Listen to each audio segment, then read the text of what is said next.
This is StoryLink Radio. The professional storytellers at StoryLink Radio have been around for a long time. The Irish knew storytellers by the name Shawnee. We are committed to bringing stories to life through the spoken word as in traditional oral storytelling. We present stories of many genres, ancient myths and legends, short stories, full-length novels, science fiction, high fantasy, philosophy, traditions, classics, drama, fiction, non-fiction, romance, theater, ghosts and haunts, stories of the strange, and much, much more.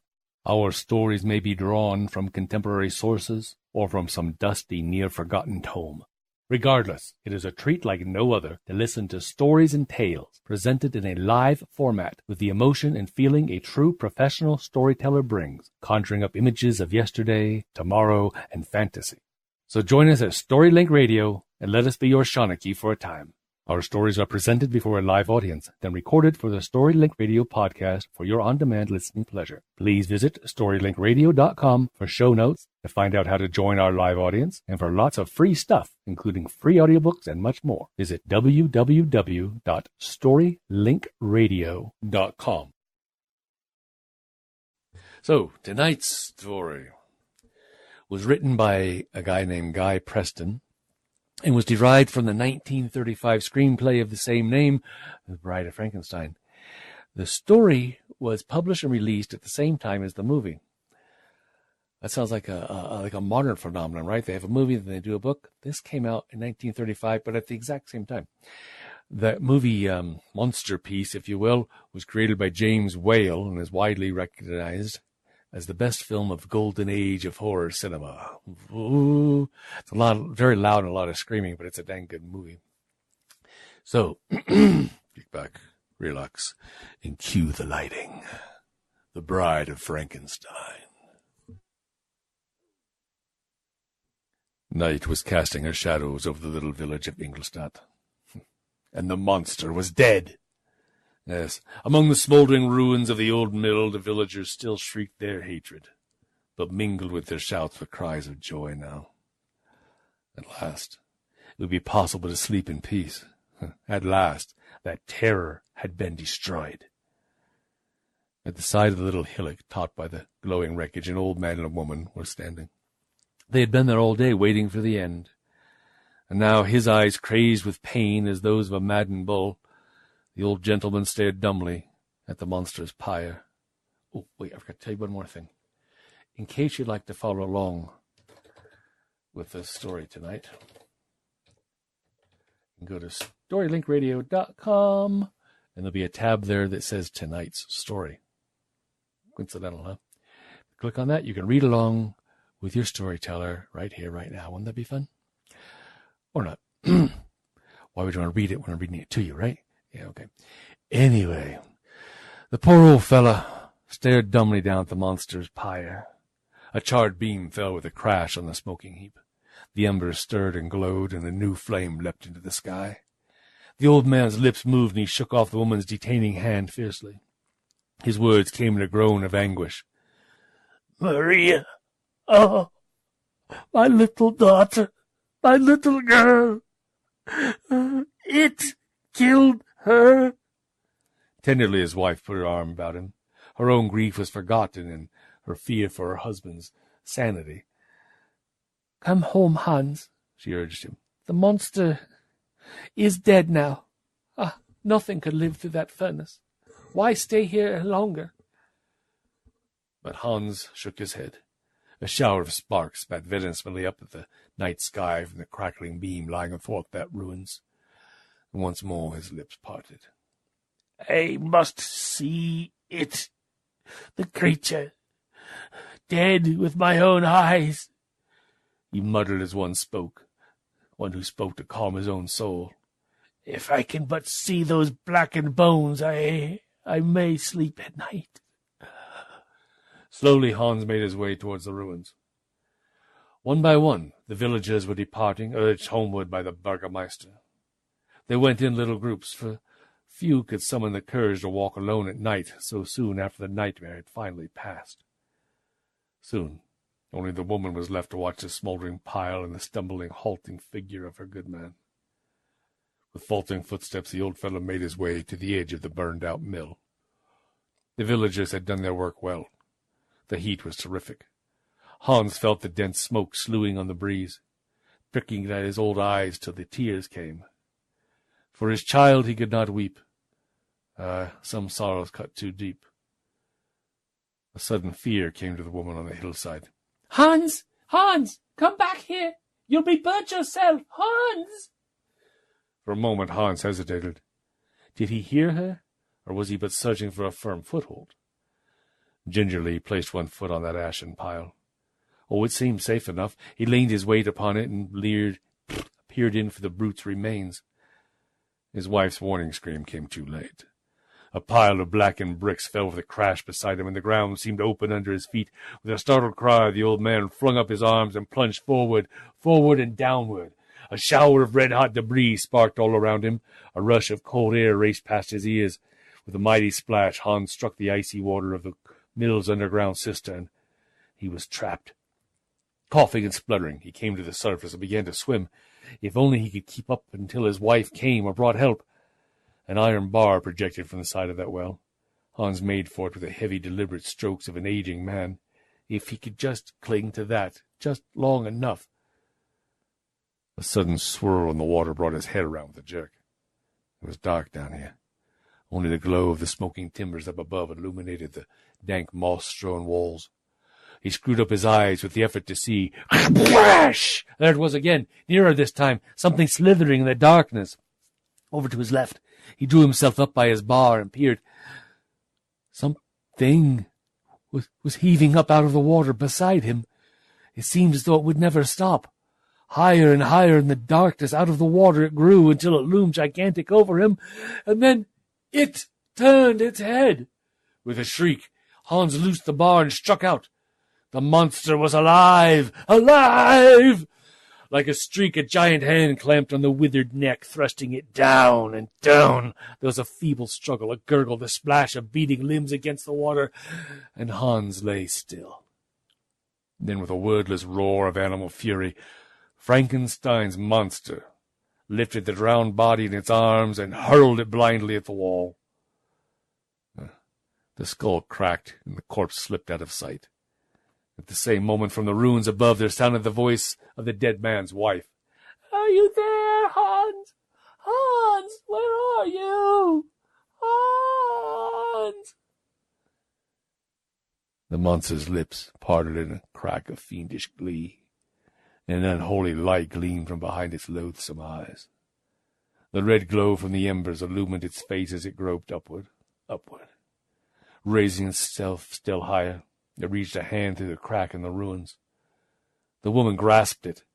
Oh, thank God, Hans. There you are. Wait, I'll pull you up. Back in Schloss von Frankenstein, there was rejoicing. Young Baron Frankenstein had regained his consciousness for the first time since the monster's murderous assault. He looked up with gratitude in his eyes as he saw his wife bending over him, and he guessed that it was thanks to her nursing that he was better.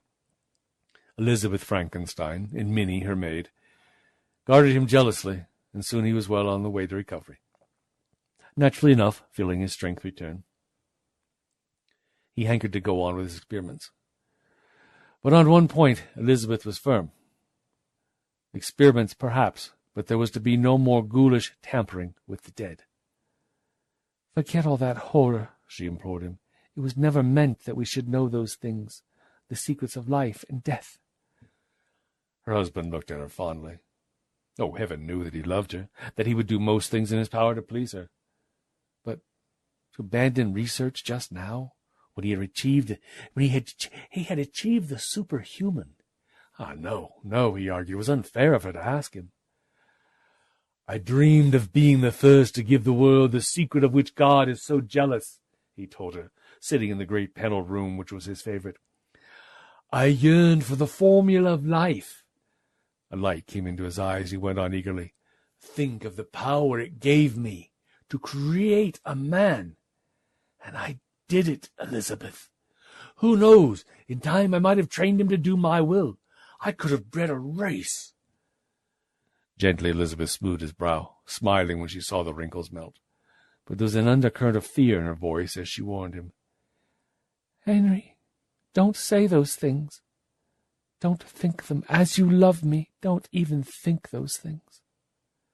She knew that Frankenstein had ever longed for power, and now that he had achieved the warped ambition on which he had set his heart, she dreaded the overwhelming brilliance of his brain. Well, many times they talked together like this, and frequently she urged Frankenstein to yield to her wish to go abroad, far from the scene of his vile creation.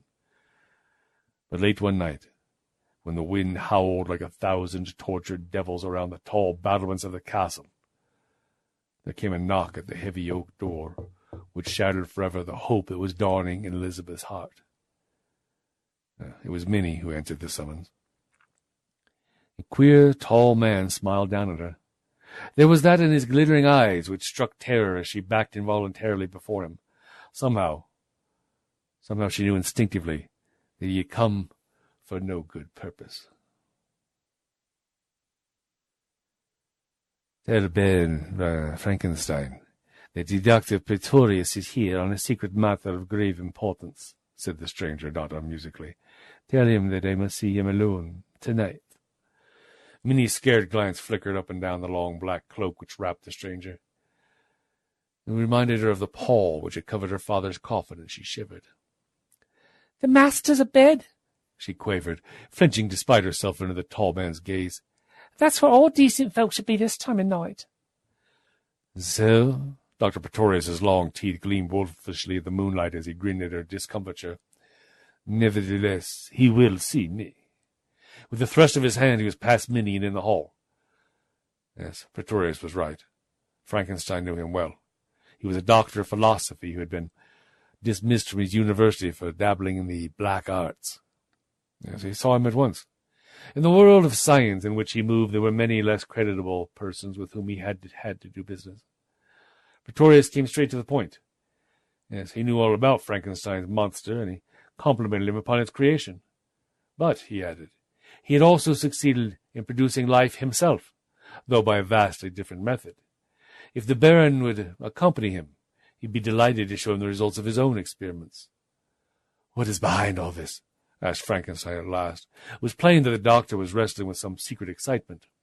Pretorius's lips parted in their wolfish grin. Don't you see? We must work together, you and me. Together we may reach a goal undreamed of.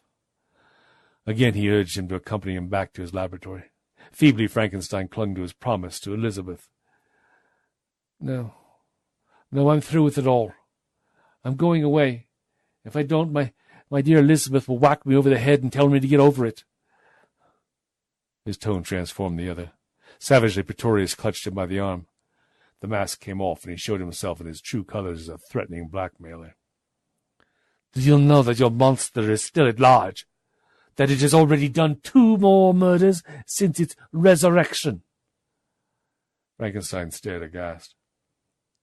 The doctor went on. Luckily for you, few apart from your wife and myself know that you, Frankenstein, are responsible for its existence. But there are penalties, I will remind you, for killing people.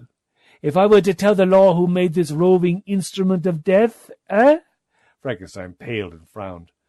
Are you threatening me? He asked haughtily. Again came that wolfish grin. Oh, no. Don't put it so crudely. Say rather that I am reminding you. It were better that we work together. For a moment there was silence. Then Frankenstein rose to his feet and rang the bell. To the man who came he gave orders for his carriage to be made. Then he turned to Pretorius. Damn you. I have no choice then. Let's go. He soon found the doctor had not exaggerated. He had produced life as he had claimed, and in his laboratory were some half-dozen tiny, pygmy little men and women, all living and imprisoned in flasks. While you were digging your graves, Pretorius explained, and piecing together the dead tissues as you did, I went to the source of life. I grew my creatures. They are perfect, exclaimed Frankenstein, scientifically enthusiastic in spite of himself. But what a pity they are so small. Pretorius nodded encouragingly. Yes, and I give you the best. You did achieve size, Frankenstein. But don't you agree, my friend, that we should make an astonishing collaboration, you and me, meh? For some tense moments, love of science and love for his wife warred within Frankenstein's breast. Pretorius guessed that the battle needed but one more thrust to turn the way he wanted. Unfortunately, Elizabeth was not there to whack him in the head again, and instead Pretorius said, Think. Our dream is but half realized. Alone, Frankenstein, you have created a man. Now together, we shall make him a mate. You mean? Pretorius nodded slowly. Yes, Frankenstein. We together shall make a woman. The light of fanaticism gleamed in Frankenstein's eyes. Even as they were discussing this unholy partnership, the monster was stumbling over fields and pasture land. It was thirsty and famished. Hitherto, life had shown the monster only, well, shall we say, the creature. Life had shown to the creature only brutality, so that it lived by the code of fear. If it could frighten, it had soon learned that it could take what it wanted. If in its turn it could be made to fear, it fled. Somehow the blood pumping through the long dead tissues of its body was bringing back feeling to its nerves. Dully, like a clogged engine, its brain was learning to work, to think. Dimly it realized that it was an outcast, a horror to other men, for the meaning of stray remarks was permeating its befogged mind. The sun rose over the hills, lighting the tree-tops with a golden sheen. The monster, weary, paused in its path. It needed a drink. The sound of sheep bleating floated toward it. It ambled slowly in the direction of the sound. There was blood in the bodies of sheep. Suddenly, around a bend, it saw her, a woman thing. She was standing on a rock by the side of a stream, and about her sheep were scattered. A stream, water. The creature quickened its pace. The shepherdess did not see the monster until it was almost upon her. Its first intimation of its presence was a strange snarl which served for its speech. She turned, and then aghast at the horrid spectacle mooing and posturing before her, she screamed in abject terror and fainted dead away. How could she tell that the queer noises it made were a pathetic attempt to reassure her? Angry, the monster bent over her. There was something it had not seen before. This faint, it did not understand it, and so it struck irritably at the insensate woman. Came the distant sound of a shot. The monster uttered a growl of pain and clasped its arm. Then, drawing back its taut skin above its yellow fangs, it roared in fury. The two huntsmen who had seen it strike the girl conferred hastily. Again a gun was raised. Instinct or intelligence was awakening the monster. It ducked and fled incontinent into a nearby wood. Yeah? What was it?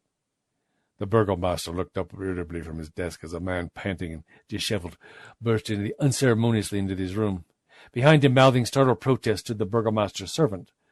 The intruder gulped for breath. He swayed, exhausted with his long run. It was the monster! He gasped, clutching blindly at a chair for support. He's in the woods. A friend of ours were out shooting. We saw him attacking a girl. My friend fired. I think he hit him. The monster, you say? Oh, excellent, then, excellent. It was the moment for which this pompous old burgomaster had been waiting. For years he had been longing to show the good people of Ingolstadt the kind of stuff of which he was made. He turned to his servant. Stop gibbering, man. Get out the bloodhounds. Raise all the men you can. Lock the women indoors and wait for me. Fuming, he reached for his gun on the wall. Outside the house, he could hear his servant. Sorry, I just get this vision of someone trying to lock Tallis or Caledonia in a room. Yeah, that'll work well. Sorry. Outside the house. Or Maya. Or Kira. You know, it's got to be a different year.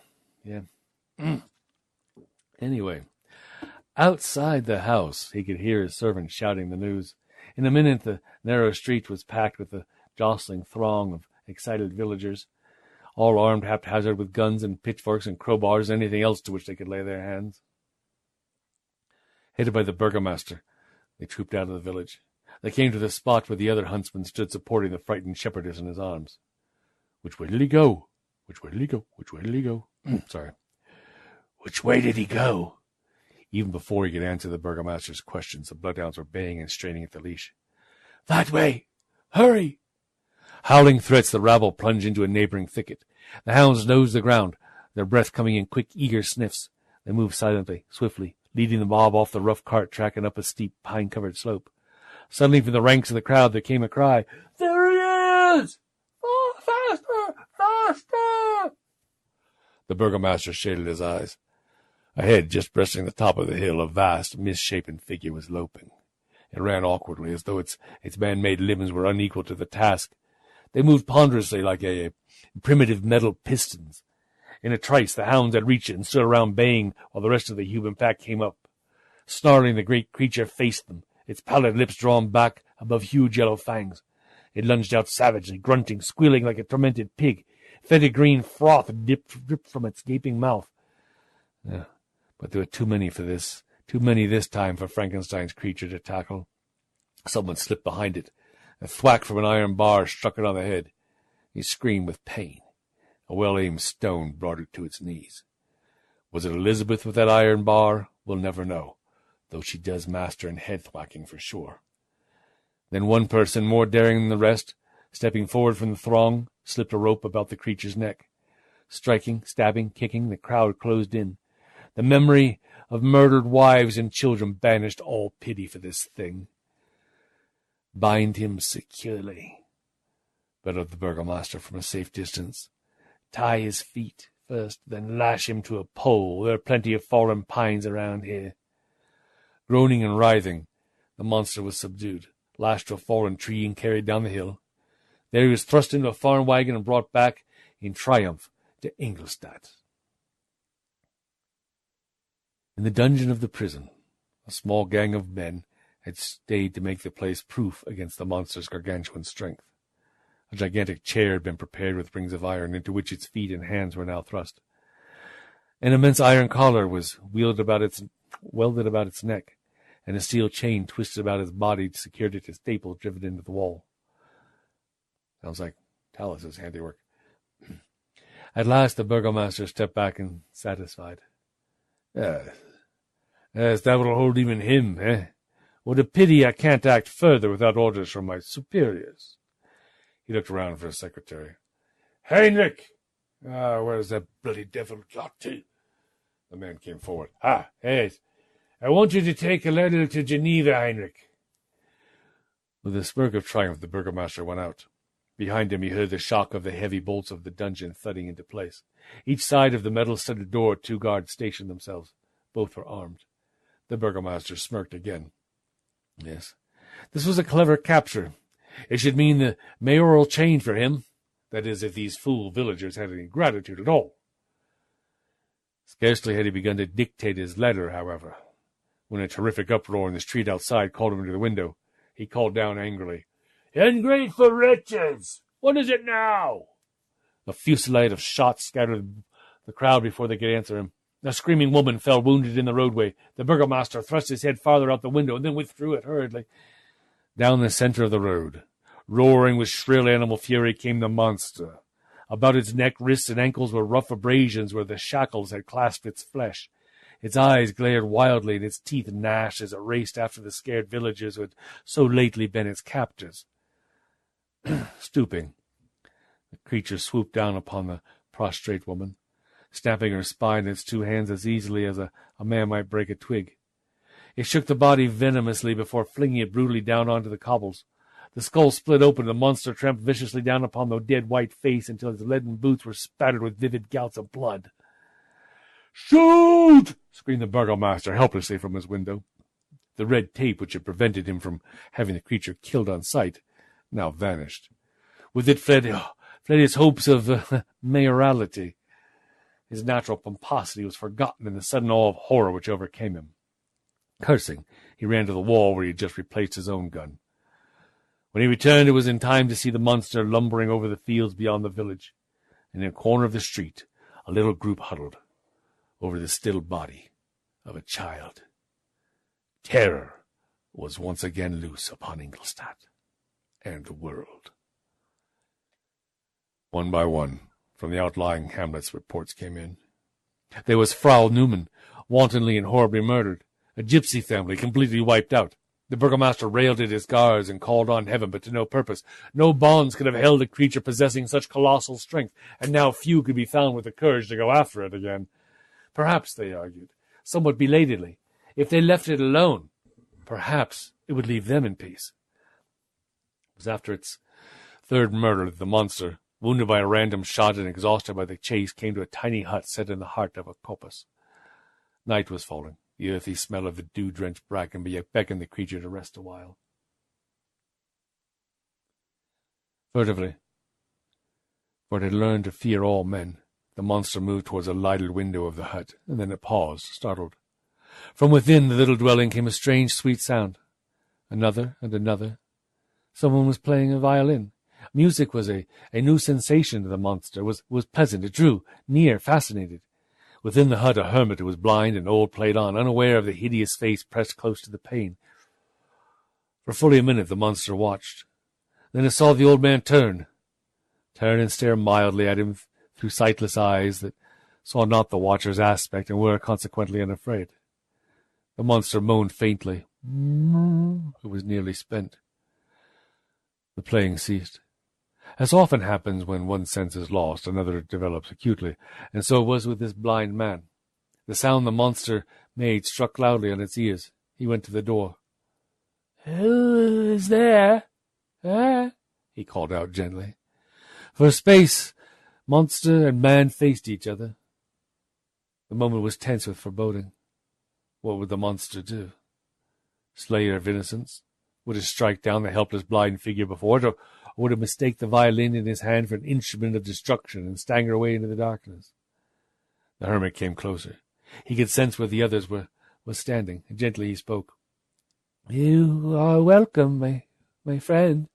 Whoever you are, forgive me, but I cannot see you. I am blind." Slowly he stretched out a hand and touched the monster. A tense growl caused him to start back in alarm, and then a sticky sensation at the tips of his fingers made him utter a low cry of concern. Blood! The stranger was wounded. Blind and unafraid, he slipped an arm about the creature and guided it into the hut. There he tended the monster's hurts. That night the hermit prayed. He had long wanted a companion in his loneliness. "Dear Father, I thank thee, that out of the silence of the night thou hast brought two of thy lonely children together, and sent me a friend to be a light to mine eyes and a comfort in time of trouble. Amen." From then onward a strange friendship sprung up between these two. The hermit believed the monster to be dumb, and the affliction gave them a mutual bond. Blindness and muteness, each could supply a want to the other. And the monster, no longer hounded, stoned, and treated as an outcast, had responded to the hermit's kindness with the gratitude and devotion of an injured animal. It learned to speak. Painfully it struggled with the sounds. The hermit taught it. Bread. Drink. Good. These words were pleasant, happy words. They were words which brought comfort and help to supply bodily needs. But the greatest word of all, the word which sowed the seed of a soul in the monster's vast carcass, was friend.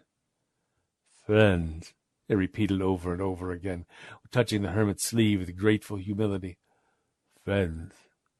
Friend. Good. Here it might have stayed harmlessly forever, but for a certain happening. There had been peace in the countryside for some months now, and people were beginning to venture abroad again. The monster was supposed to be dead. Some even claimed to have seen its giant body lying at the foot of a precipice. A great cloud seemed to have been rolled back from above the village of Ingolstadt. One night 2 strangers called at the hut. They had been out after wild duck, and they lost their way in the woods.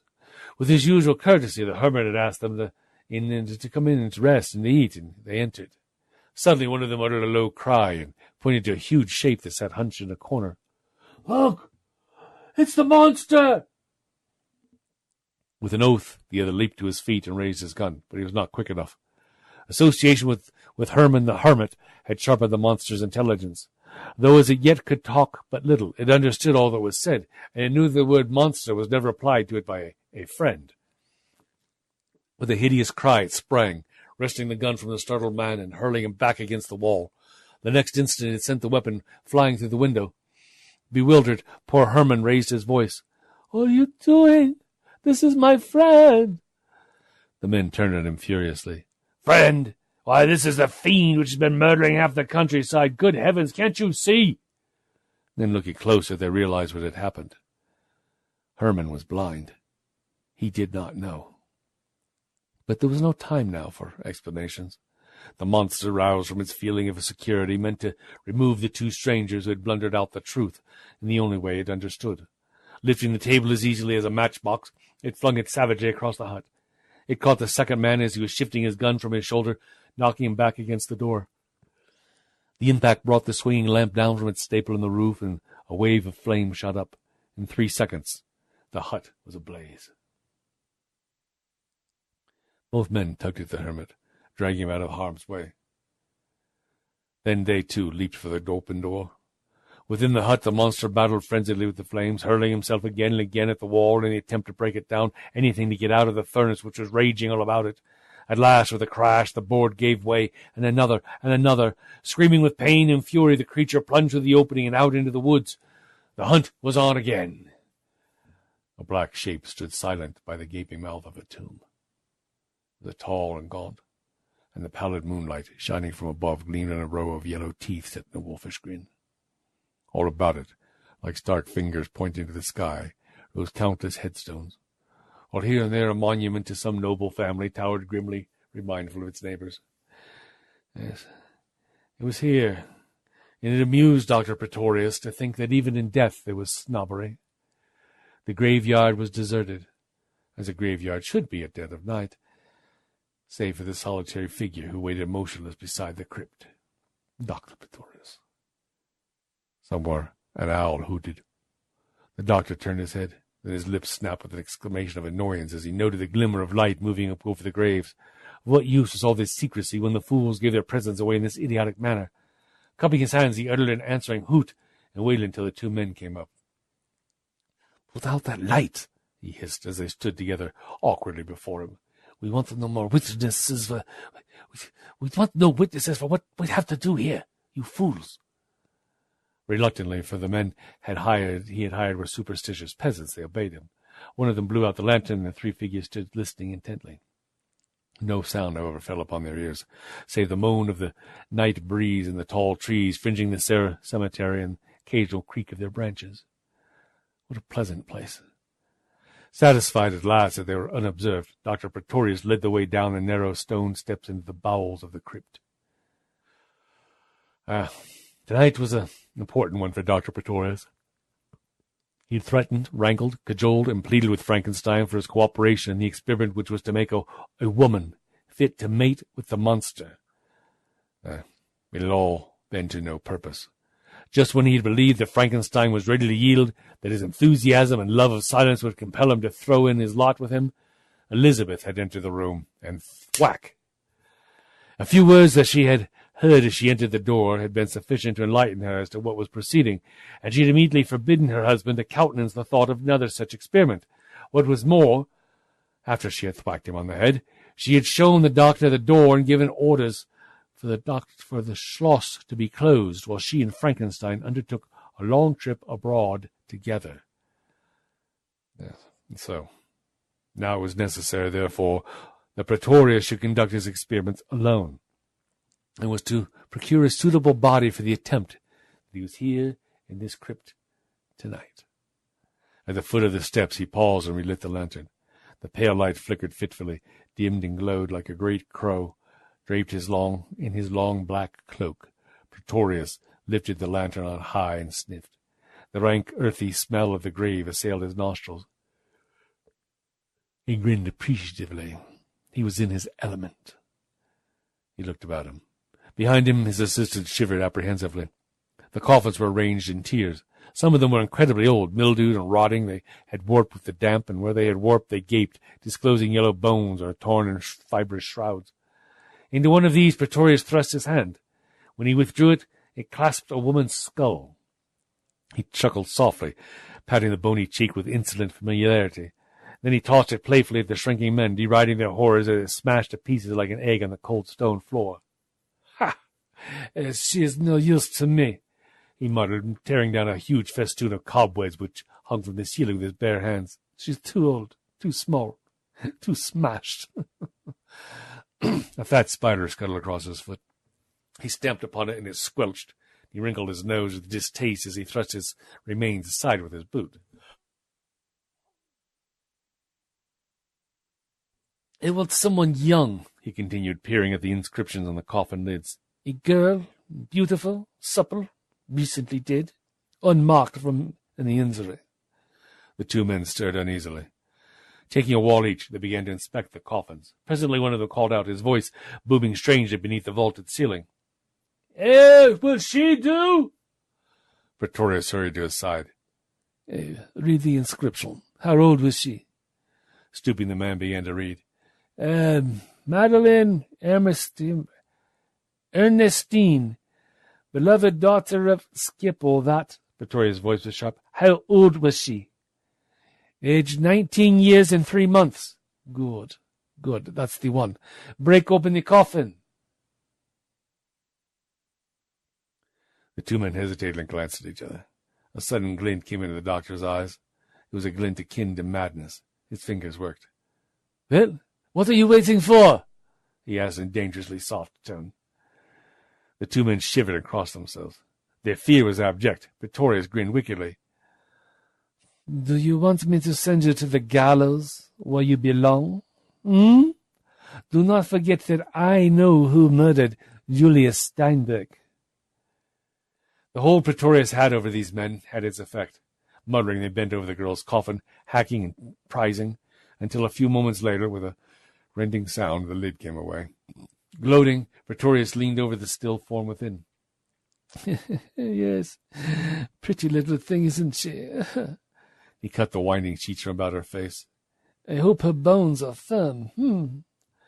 Caressingly, he ran his fingers over the dead limbs. The two men picked up their tools, and at a sign from the doctor made their way out of this abode of death.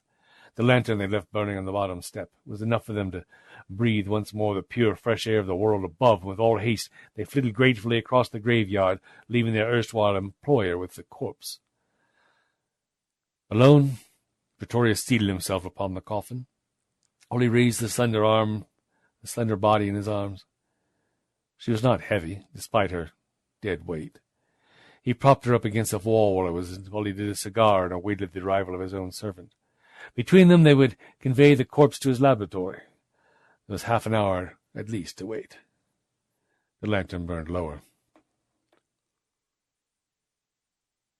Pretorius was alone now, save for the silent occupants of the shelves about him. His isolation did not trouble him in the least, however. Cynical, indifferent to life and death, Pretorius was enthusiastic only in the matter of research.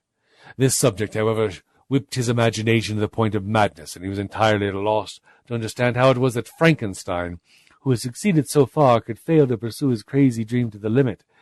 If only he could think of a way to force his hand. Musing, Pretorius puffed out dense volumes of cigar smoke. They assumed strange shapes in the failing light. Alone I am still a pioneer," he muttered to the corpse that faced him. "I may fail at any turn, but with Frankenstein, whose creature still walks somewhere on this earth, to help me out. Yes, my pretty little morsel, what a nuptial I could arrange for you." As though it heard and understood, the head of the corpse dropped forward. The doctor's eyes narrowed, and he laughed softly as he noted the cause. A giant rat, falling with a soft plop from the ceiling, had struck the body on the shoulder in its passage, slightly dislodging it. Glancing malevolently at the doctor with beady eyes, it scuttled across the flagged floor and disappeared. Rats. Why did it have to be rats? Oh, Dr. Pretorius chuckled lightly. He sat back and blew yet another smoke ring. Then he delved into his pocket for his watch. What a devil of a time the fellow was encompassing, to be sure. Then a creak sounded at the far end of the crypt. Surely that was he. Pretorius prepared to rise, when suddenly it dawned upon him that the noise emanated from that part of the crypt farthest from the entrance. It could not therefore be his servant. It must be someone else. For a moment his heart leapt, and 1,000 superstitious fears inherited through the ages came to plague him. The next instant reason conquered, and he was his emotionless self again. The sound was repeated, louder this time. To the doctor's straining ears it sounded like a heavy weight being cautiously lowered to the floor. It dragged slightly. Slowly he turned his head. Then, with an exclamation of complete surprise, he sprang to his feet. There, close behind him, its body almost completely out of a coffin, was the monster. It had obviously lay hidden there all the time that 2 men had been working in the crypt. Slowly it swayed to its feet and lurched towards the doctor. It was to Pretorius's credit that after the first shock of surprise was over, he was unafraid. He regarded the creature coolly, but warily. Indeed, a certain studied insolence crept into his voice as he addressed it. "Oh, I thought I was alone," he said airily. "Good evening." The flickering light from the dying lantern picked out the bones of the creature's face. They gleamed yellow-white under the taut skin. Pretorius watched it guardedly as he drew a step nearer. For weeks it had been missing. Who knew what subtle changes may have taken place in the man-made creature? Its next action sent the hair rising on the doctor's prosaic head, and it spoke. "Friend?" asked the monster. Its voice was harsh and sepulchral. Pretorius took a grip on himself. After all, it was all perfectly normal. The monster had been in the world some while now. It was natural that it should have learned to imitate human speech. "Yes, friend, indeed, I hope so," responded the doctor, his brain beginning to work rapidly. He indicated a seat beside him. "Have some refreshment." Avidly the monster swallowed the wine and food Pretorius had brought for himself. It was a wise move on the doctor's part to put the creature in a good humor. Peering about her with curiosity, its gaze lighted on the corpse of the girl. It turned to Pretorius. "You make man like me?" it asked. There was a pathetic eagerness in its harsh notes. Pretorius shook his head. "No. I make woman a friend for you." The monster nodded, gratified. "Woman, friend. I want friend like me." The idea which had been simmering in the doctor's brain from the moment he set eyes on the monster learned that it could speak suddenly fructified. Stroking his chin, he rose to his feet. "You think you may be very useful, my friend. You can add a little force to my argument if necessary." For a moment he hesitated, then. "Do you know who Henry Frankenstein is, and who you are?" The monster nodded. Made me from dead. I love dead. I hate living." Pretorius chuckled. "You are wise in your generation. Well, we must have a long talk, you and I. And then I have an important call to make. Perhaps Baron Frankenstein will not, after all, be so selfish as to refuse my request when he sees you face to face." There and then, in the blackness of the tomb, for the light had gone out long before they finished, Pretorius told the monster about his plan to make it a mate, emphasizing Frankenstein's refusal and appealing to the creature's cooperation. And when at last he stumbled up the steps into the graveyard above, it was with the knowledge that the monster understood its part in his plan and could be relied upon to do its share well. Immediately Pretorius made his way to the Schloss von Frankenstein. Despite the lateness of the hour, Minnie, the maid, was awake. "I must see the Baron," declared the doctor, pacing the hall, "immediately." Protesting that her master and mistress were unable to see anyone, Minnie left him, but the clangor of the great door-bell had alarmed Frankenstein.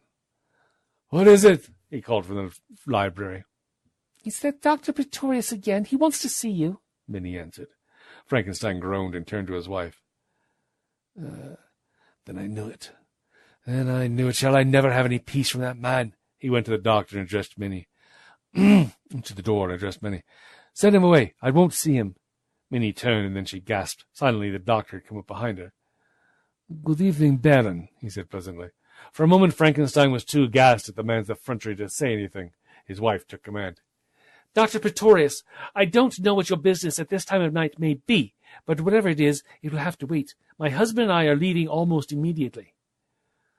Pretorius refused to be ruffled. He bowed with mock courtesy, dodged a thwack to the head from Elizabeth, and he turned to Frankenstein. "I think you know why I have come, Henry. If the Baroness will leave us a moment. Elizabeth and Frankenstein exchanged glances. He nodded, and she gathered her wrap about her. "I will await you in my room," she told him, then beckoned to the waiting maid. "Come, Minnie." Alone, the two men faced each other. "I have completed by my method a perfect human brain," announced the doctor. "It is living, but it is dormant. Everything is ready for us." Frankenstein shook his head. "No, I won't do it. That's my final word." Pretorius smiled. Again there was a hint of the wolf in his expression. Slowly he crossed the library to the French window and beckoned. Yes, I expected this. So I have brought my other assistant, who may persuade you to change your mind. As if hypnotized, Frankenstein stared at the French window, which was gradually opening. Then with a cry of fear he fell back, hands outstretched. The monster, hideous creature of his own making, stood before him. With one massive hand it pointed to a chair. Its harsh voice filled the room. "Frankenstein, sit down!" Pretorius began to chuckle. Yes, there have been developments, as you can see. He can talk. Something in the creature's malevolent leer as it gazed at him chilled the man who had made it. He called up piteously. "What do you want?" The monster came closer. "You know what I want." Pretorius intervened. "He wants a woman, a friend, a mate. You will help us make one now, won't you, Frankenstein?" Dumbly the scientist shook his head.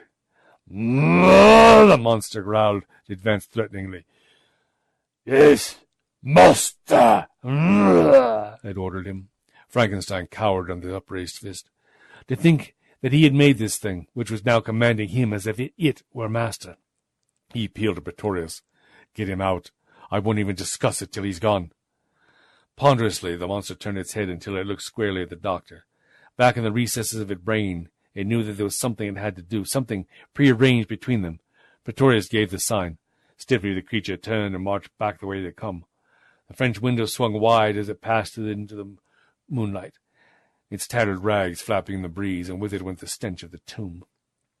Ashen pale, Frankenstein wiped the sweat from his brow.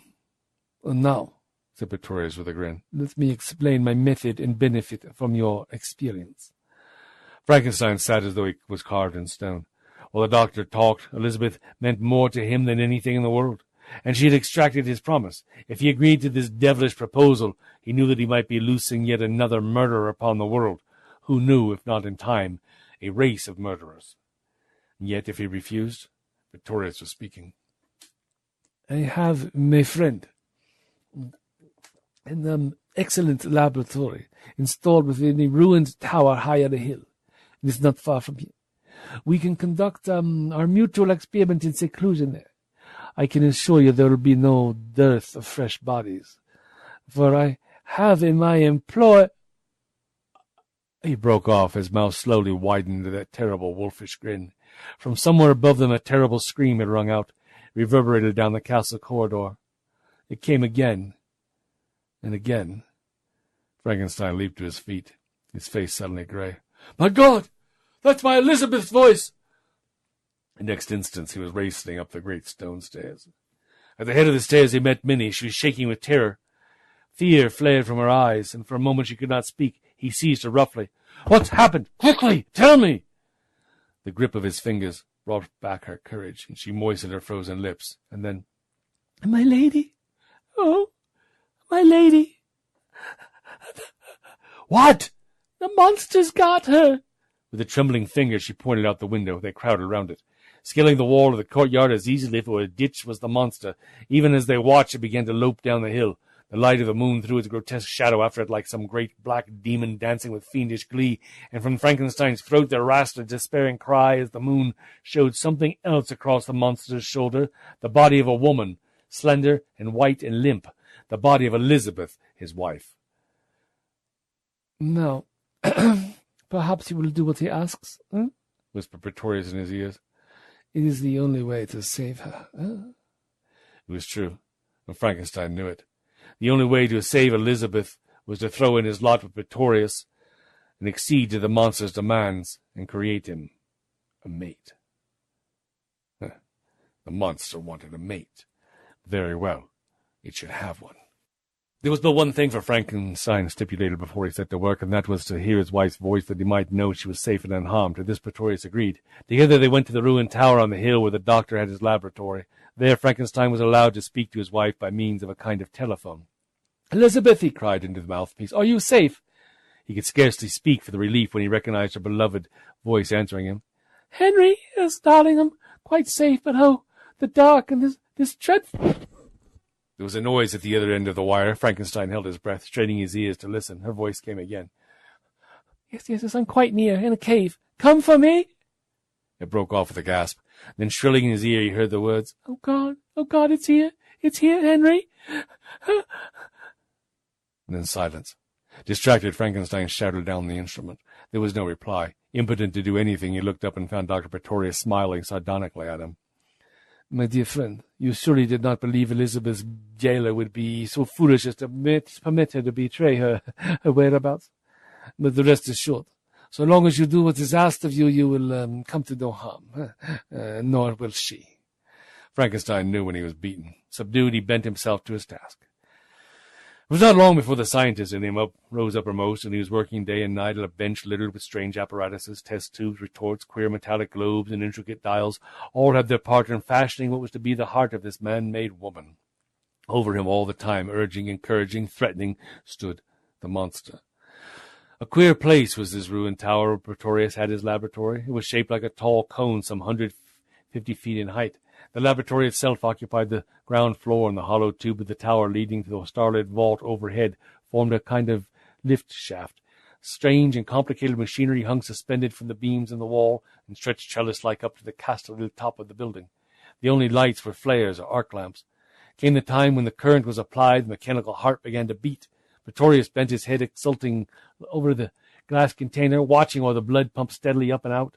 Suddenly the heart fluttered and stopped. With a curse, Frankenstein flung the contents of a bubbling crucible onto the stone floor and slumped into a chair. "We need another heart. A human heart. It must be sound and young. Where can we get it?"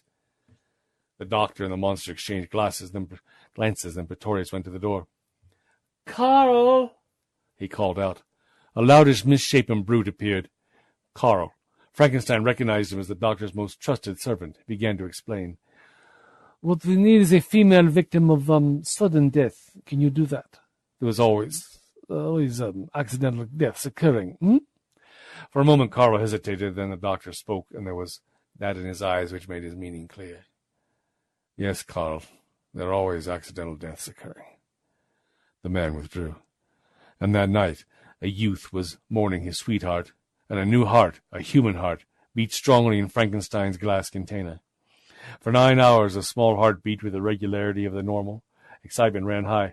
Taking in turns, Pretorius and Frankenstein watched the indicator rising and falling and saw the blood begin to flow simply and easily through the valves. At last it was decided that the time had come to transfer the organ to the waiting corpse. The vital stages of the experiment had arrived.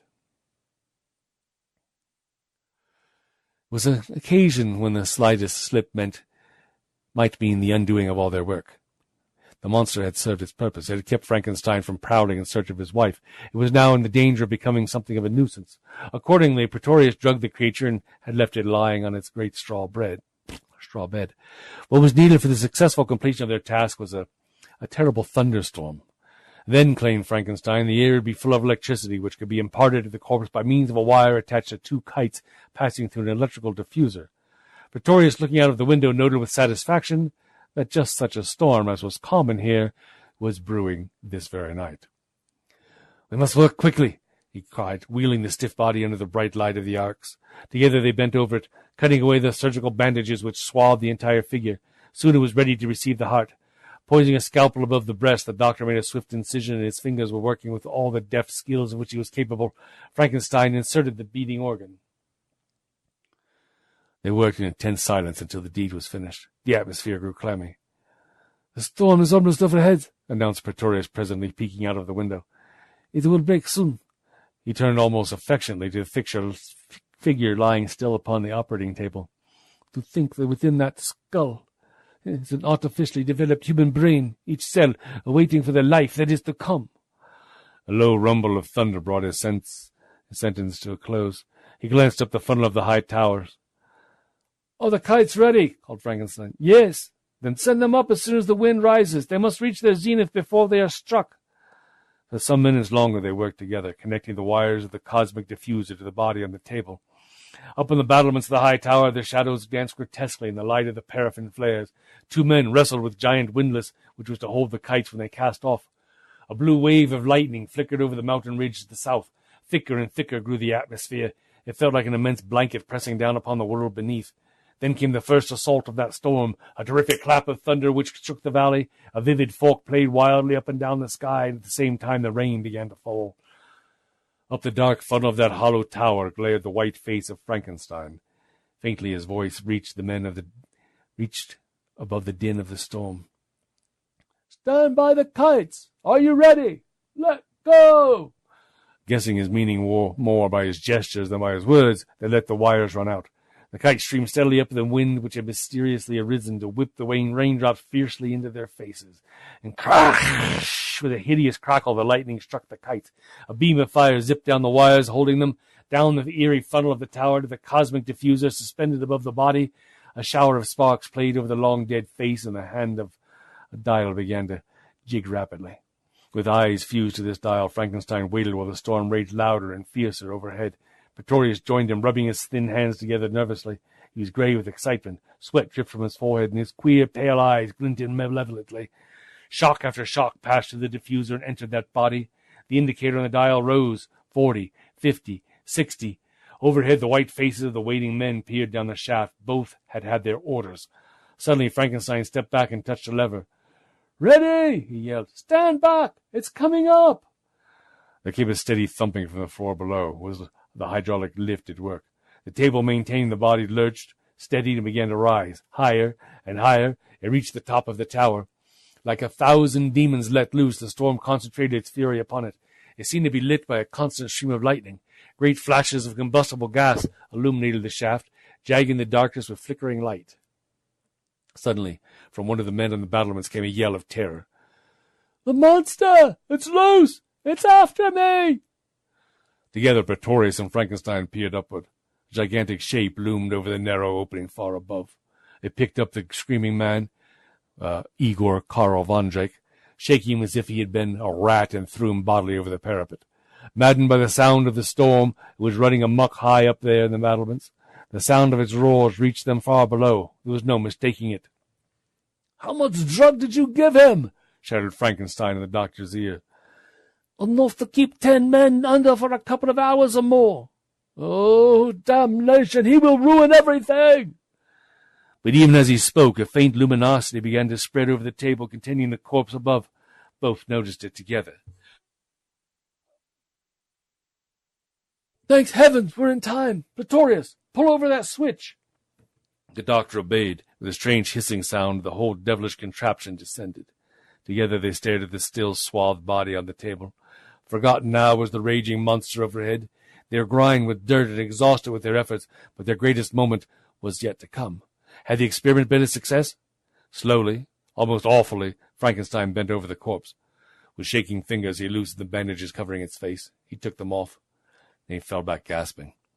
A pair of vivid blue eyes looked up at him. Strange eyes. Eyes that had in them the questing wonder of a child, and yet were filled with terror. He turned to Pretorius. "She lives!" he cried, triumphant. "She lives! She lives!"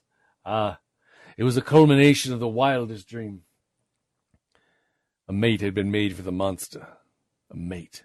As Pretorius and Frankenstein watched the slender figure of the girl they created move gracefully, if a little unsteadily, across the floor of their laboratory, they envisaged all that this triumph might mean.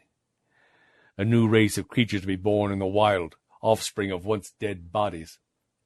What would they be like? It was a staggering speculation. Unlike the monster, this girl was nearly perfect in appearance. The monster had been the pioneer creation. It was crude and unprepossessing. All that Frankenstein had learned while making it had been unutilized to this second creature's benefit. As yet, of course, she could not speak. Moaning faintly and staring about her in terror like one barely awakened from a nightmare, she sat on a ledge of the wall by the laboratory, enduring the critical glances of her creators. Suddenly, with a queer little jerky gesture, she threw up her head, and a shrill cry escaped her lips. The following the direction of her gaze, Frankenstein gave vent to a low exclamation. The monster was standing in the doorway. Its face was cracked in a hideous grimace, which the scientist recognized was meant to be a smile. In spite of himself, Frankenstein shuddered. Pretorius gripped his arm. "Shh, me friend. Watch. Be quiet." Ponderously, the monster heaved its huge bulk down the steps into the room. Its mouth worked spasmodically. It walked straight to the staring girl. "Hello, friend," it said. The staring blue eyes grew wider. She shrank back. The two scientists watching could see fear make way for panic in the small, drawn face. A note of anger crept into the monster's voice. "Friend," it said again, reaching for the girl's hand with one gigantic hand. There was a note of command in the voice. Something about this ghastly travesty of love sickened Frankenstein. "Stop!" he cried. The monster turned with a snarl and caught the girl fiercely to him. Her mouth snapped wide and a high metallic scream rang forth. It maddened the monster. It began to croon reassuringly to the girl. Its harsh notes only terrified her more. She screamed again. Swiftly, Frankenstein crossed the room and took her from it. A bellow of fury escaped it. "She hate me like others," mouthed the monster. Once more it made for the girl. At that moment there came an interruption. The door of the laboratory was flung wide and Elizabeth appeared, looking for someone's head to thwack. Finding herself unguarded, she had managed to escape. "Henry!" she called. Frankenstein motioned her back. "Get out! As you value your life! Get out!" He knew none better the temper of the monster when roused. She shook her head. "Not without you." A terrific crash told of the shattering of the tray full of glass apparatus. Smashing its way towards him, the monster reached out once again for the girl. One hand fell for an instant on the electrical control lever. "That lever! Watch out for that lever! You'll blow us all to atoms!" shrieked Pretorius, flinging everything within reach at the raging creature. The meaning of his words clicked to the monster's slow intelligence. With a trumpeting roar of triumph, it seized the control with both hands. "Henry, you must come! I won't go without you!" screamed Elizabeth. For a moment Frankenstein hesitated. "I can't leave them, don't you see?" But his hesitation gave the monster the chance it had sought. Like a flash, one huge hand shot out and seized the girl from the scientist's arm. Then it gestured savagely toward the door. "You live! Go! Go!" Frankenstein waited no longer. As the door slammed behind him and his wife, and the monster saw them running madly down the hill, it caught the shrieking girl in a close embrace and threw itself flat across the lever. "We belong dead," it cried out as the first shudder shook the building. And the white, gibbering face of Dr. Pretorius was the last thing the creature saw. Before there came a blinding flash, a terrific explosion, and the whole tower thundered down in ruins. You have just heard The Bride of Frankenstein. Thank you for listening to StoryLink Radio. If you like what you've just heard, we hope you will subscribe to our podcast and pass along our web address, www.storylinkradio.com. Be sure to visit our website for show notes, to find out how to join our live audience, and for lots of free stuff, including free audiobooks and much more. Join us next time for another story from StoryLink Radio.